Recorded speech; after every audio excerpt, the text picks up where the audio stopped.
accounts classes. In this video I will discuss with you example of unearned income or income received in advance. Okay, let's start.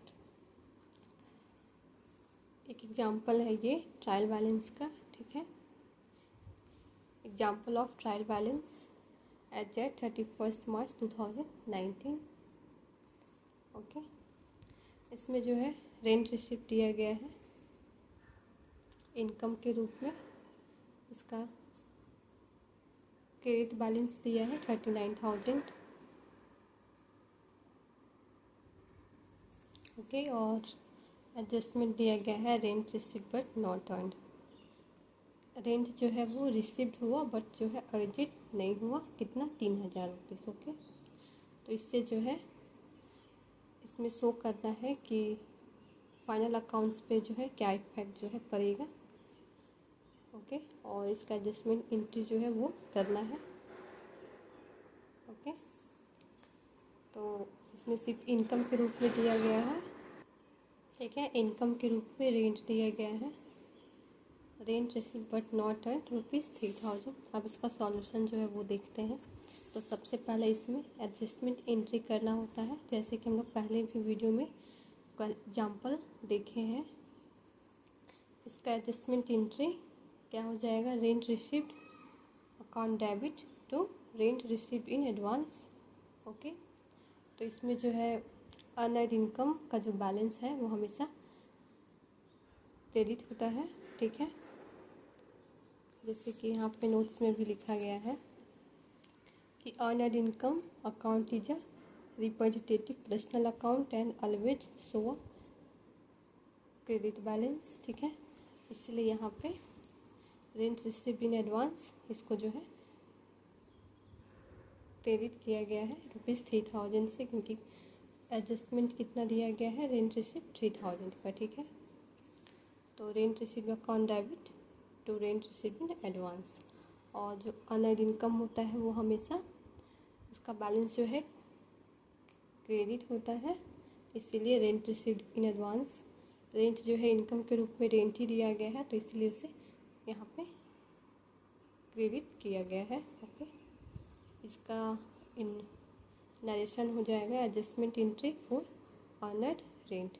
Adjustment entry किस लिए है? तो unearned rent के लिए, जो कि unearned rent जो है क्वेश्चन में दिया गया है 3,000। ओके, अब जो है next effects on final accounts. Final accounts में जो है क्या इफ़ेक्ट पड़ेगा, कैसे ट्रीटमेंट होगा। तो सबसे पहले प्रॉफिट एंड लॉस अकाउंट बनाते हैं। ट्रेडिंग तो नहीं बनेगा क्योंकि ट्रेडिंग का कोई आइटम जो है वैसा नहीं दिया गया है।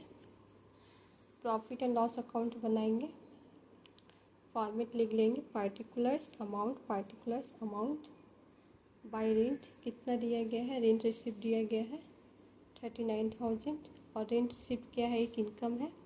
तो इनकम को हम लोग प्रॉफिट एंड लॉस अकाउंट के क्रेडिट पक्ष में दिखाते हैं, जो लॉस होता है उसे डेबिट पक्ष में दिखाते हैं। ओके, तो लिख दिए बाय रेंट 39,000। ओके, और जो एडजस्टमेंट दिया गया है rent receipt but not earn 3,000, इसे जो है जो अनअर्न्ड रेंट दिया गया है जो कि प्राप्त नहीं हुआ, उसे जो है रेंट में लेस कर देंगे, लेस अनअर्न्ड रेंट 3,000।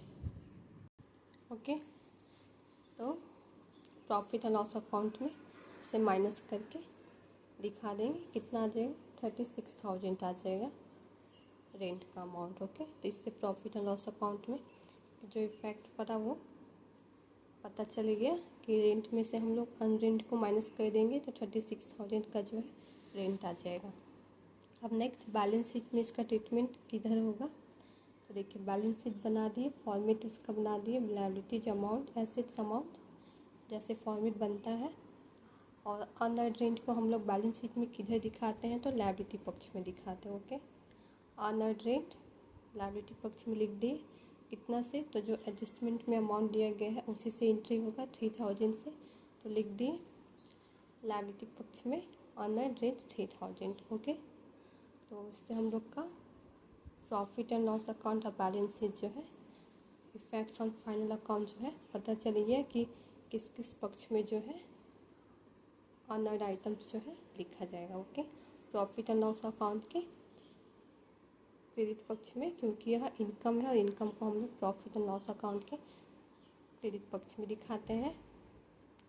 और अनअर्न्ड रेंट हमारे लिए लायबिलिटी है, इसीलिए इसे बैलेंस शीट के लायबिलिटी पक्ष में अनअर्न्ड रेंट को 3000 से दिखाया। ओके, अब कुछ नोट है उसे देख लेते हैं, क्या बताया गया है नोट में। If unearned incomes have been stated inside the trial balance, यदि अनअर्न्ड इनकम्स जो है ट्रायल बैलेंस के अंदर बताई गई है, ठीक है, अनअर्न्ड इनकम्स कहाँ बताया गया है, तो ट्रायल बैलेंस के अंदर बताई गई है, they will be so on the liability side only, ठीक है, तो वे कहाँ दिखाया जाएगा, तो ये जो है will be show on the liability side only. अगर अनअर्न्ड इनकम्स जो है ट्रायल बैलेंस के अंदर बताई गई है तो उसे ओनली हम लोग बैलेंस शीट के लायबिलिटी पक्ष में ही दिखाएंगे। ओके, आगे, it means that it has already been deducted out of the concerned income.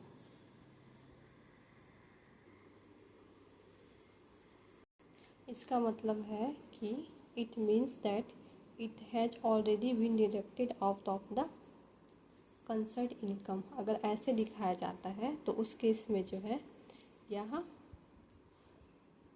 पहले ही कंसर्न्ड इनकम से जो है काट लिया गया है। ओके, अगर ऐसा केस दिया रहेगा कि ट्रायल बैलेंस जो है अनअर्न्ड इनकम ट्रायल बैलेंस के अंदर बताई गई है तो उसको ओनली कहाँ दिखाया जाएगा, तो बैलेंस शीट के लायबिलिटी पक्ष में दिखाया जाएगा।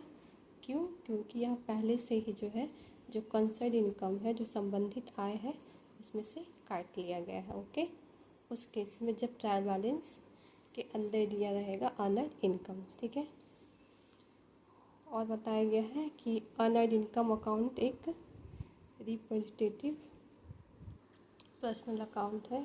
Unearned income account is a representative personal account and always show a credit balance, और ये हमेशा शो करता है क्रेडिट बैलेंस। इसीलिए हम लोग जो है रेंट रिसीव्ड इन एडवांस को कहाँ दिखाएं, क्रेडिट में दिखाएं, ठीक है। तो ये था आज का क्वेश्चन, एक एग्जांपल जिसको कि हम लोग देखें। Okay okay, bye, see you in the next video.